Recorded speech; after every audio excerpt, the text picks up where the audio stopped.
one of the things that's really sad and really scary, and Sam, you've talked about this a lot on this program, is that the position of the pulpits in America, and you as the president of the American Pastors Network, you see this all the time, and we're speaking out about this, but the position of the pulpit has not been elevated. In fact, it's been kind of demoted and demeaned and made fun of.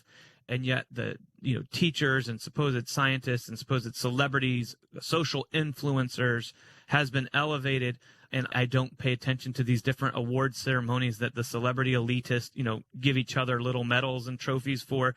But I know that one of them just happened recently because I saw some clips on social media. And one of the top winners, one of the actors who got one of the top awards, part of his speech, he was complaining about and giving this passionate plea that we have to stop stealing milk from cows. I mean, this has been happening for thousands and thousands of years, and this is some horrible thing. And this whole vegan movement, because of animal cruelty and all these things that are going out there, some people consider it crazy that these, celebrities say these things, but it seems to be influencing young people. So, Sam, I guess that's where I'm going with you.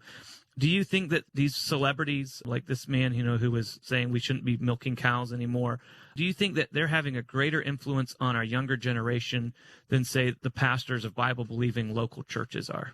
Well, Isaac, the answer to that is very, very easy to answer. The answer is absolutely. How can you say that absolutely? Just track who is providing most of the input. Where are our children sitting? They're sitting in public school rooms, far more than they're sitting under any kind of instruction from their parents. They're watching TV more, in some cases, than even being in the schoolroom when school's in setting. They're on the internet. They're on other places. They're involved in media, not their parents. And because so few are now going to church, they're certainly not sitting in front of a pastor.